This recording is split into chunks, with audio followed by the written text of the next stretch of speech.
Welcome back, ladies and gentlemen, and Fiat freaks, to probably just it's going to be a really weird episode because I'm basically going to show you about like half progress and then the end, only because trying to record what we were doing and commentate it and everything, it was just too much. I was just trying to get a lot of work done in one day and get everything how I wanted it. So we'll go look at a car. We're back in Dicorse. We're back at Bob's shop because, as I told you previously, I was having some major clutch issues, and I came here to solve them.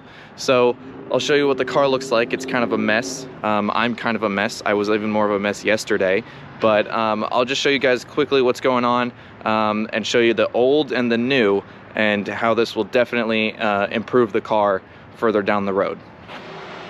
All right, so this was the old one. Now, this is just the pressure plate side of it. I don't know where Bob put the flywheel. If I knew where it was, I'd show you how bad it was. But it has major heat damage. Like really bad. And what's left of the clutch is just, there's not much there. There's no meat to it. I mean, it was basically at the end of its life. I mean, some of the parts are just starting to brittle and come off. So that was really bad. That was main reason why car was having so much issues. So where we're at currently is the trans is out, the downpipe is off, and we're installing the chip box. We're kind of waiting for just another person to help us get the trans in, but this is the new clutch and flywheel setup. So it'll be kind of hard to see it. I wish if I remember, I'll throw some pictures up of it, but we moved over to a single mass as opposed to the dual mass flywheel, and it's just really going to be way better for this car. The other thing we are installing is the chip box. Now this is, I haven't really driven any cars that have this on it. Now this is basically a piggyback system. It just goes onto the plugs that the car already has. So it goes down here for the turbo, back here for airflow, and then it connects to the mass airflow sensor down there. And it basically just retunes the ECU. It adds about, I think Bob said, about 25 to 30 horsepower, which would be perfect for this car. So we're waiting for Anthony to show up, and he's gonna help us get the trans back in place. He's super helpful. He came yesterday. He did so much work with us, and it was really nice having 6 pairs of hands as opposed to 2 or even 1. So I mean, projects like this you don't have to do with people. A lot more fun and a lot more easier to do it with other people. So we're waiting for him to show up. We're going to put the trans back in place, and then I'll kind of just update you when pretty much everything's done. It's going to feel like a whole new car, brand new single mass flywheel, brand new clutch, brand new sound because it has a new downpipe, brand new power because it has a tuning chip on it. It's going to be a completely different car. It's going to look the same, but it's going to feel way different. So I'll kind of just update you guys when we pretty much get everything together and we're about to probably start it up for the first time. So all right, so as you can see, it's pretty much later. It's very much later, and I obviously look a little bit more of a mess, but it's done. Car is done. So ran into a little bit of issues, one of which being, after we did everything, we put in the torque mount on the bottom end. That helps stop the engine and the transmission from torquing, especially under high pressure and high RPMs. However, for some reason, it wouldn't allow the exhaust to line back up. So the downpipe would come down, the mid pipe would come up right after the flex pipe, and it just wouldn't meet up anymore. It'd be about this much of a gap between one side and the other, and it wouldn't line up. For the life of us, we couldn't figure out why.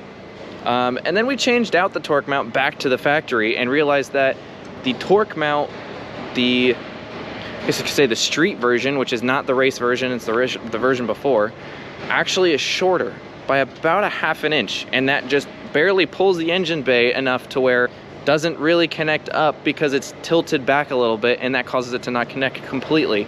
So in order to fix that, we just put we put the old mount back on. I mean, it saved me a little bit of money, but other than that, it's great. The clutch, amazing. Feels way different. Pedal's a little lighter. I can throw it around a lot easier, and I can shift a lot faster, which is perfect. It's exactly what we need. Chip box, even better. I mean, that thing easily put 25 plus horsepower on top of this car.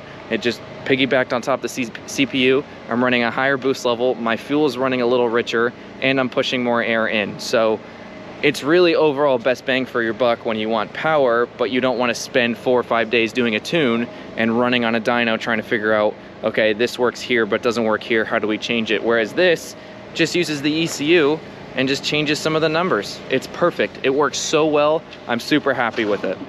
All right, so it's been a couple days. I'm back home. I was just super tired. So I was like, you know what? I'm not even gonna bother trying to record anything.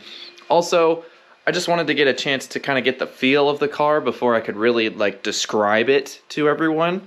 So I have a couple things to correct because I was wrong and I was also really tired, so I didn't have all the information straight in my head. So I kind of just want to briefly talk about what happened, and then I'm going to go out and do a little bit of driving so I can kind of show you exactly what this new chip box does.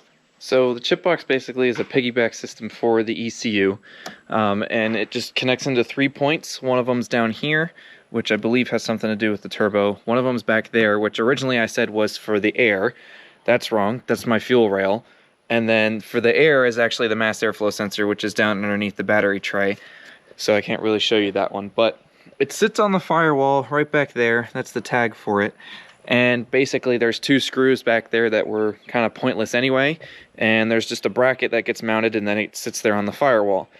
The system's completely toggleable, so you unplug it from the main section and then you put another section back on top of it and it just runs the wires into a loop, basically rendering it useless so it doesn't tune the car at all. So as I showed you guys, I already installed the downpipe and everything. You saw that when it was back at the shop. I took off the heat wrapping that was on the old pipe and put it on the new one.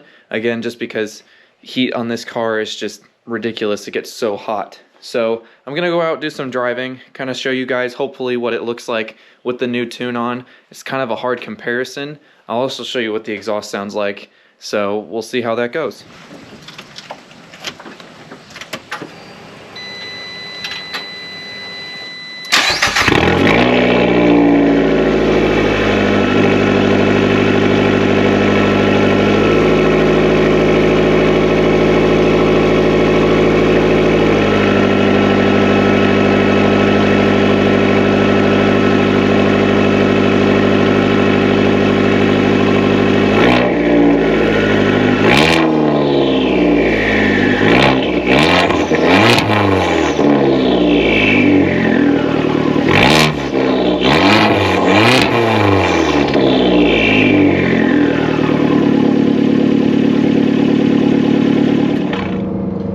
So I'm in 3rd gear right now.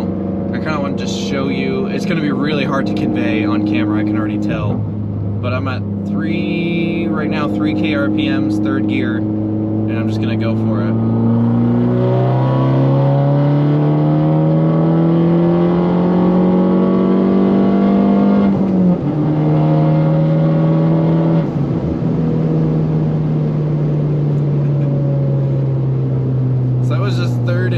Gear, and I'm not gonna say how fast I was going because I probably would get in trouble for that, but I was going pretty darn fast, and that was just 3rd gear, and 3rd gear from 3,000 RPMs pulling it to about 6,000, and then 4th gear about 2,500 3,000 RPMs to about 5. So it wasn't a huge pull, but it's definitely enough to push it. The boost really hits hard 3rd gear.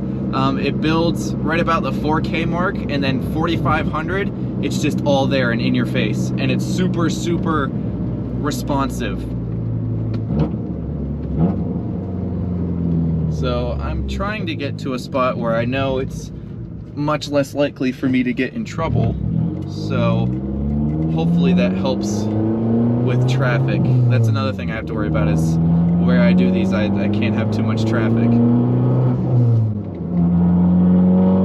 But I'm sure the exhaust note's probably getting picked up a little bit, but like right there, 3,000 RPMs, it gets pretty darn raspy. But other than that, super nice. It has about the same volume level as the previous exhaust setup. It's a little louder on probably the top end, and then also with that weird 3000 mark where it gets super raspy.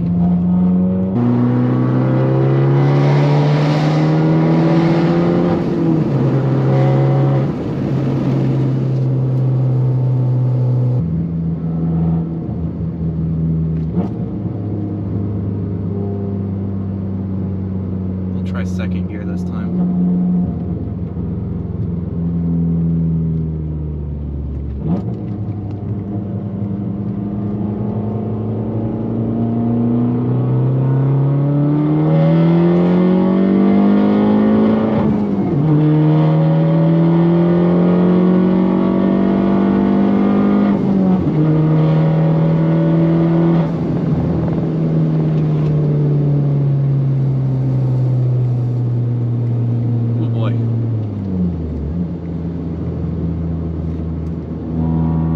So it hits. I have not done a second gear pull before, and that was actually really smooth, other than my bogus shifting, because I'm not completely the best at it right now.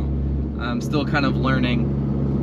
First to second gears is still a sketchy spot for me, because for some reason I just can't get it down. But it definitely pulls. It pulls really hard. Second gear is a nice example too. But still, my favorite would have to be a third gear pull.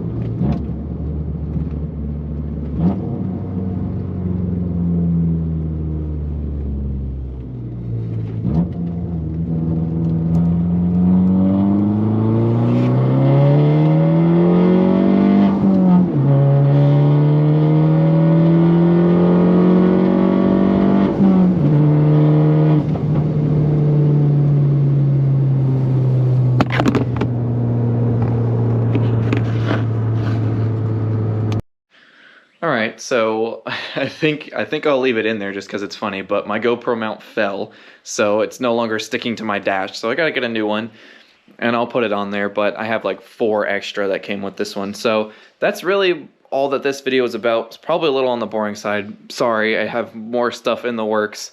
I'm still waiting on a bunch of parts for the car to come in, one of which I just found out was canceled, and I wasn't told, so now I gotta find something else. So we'll see how that goes, but anyway, hit the like button, go ahead and share it with your friends, hit the subscribe, and I'll catch you guys in the next one.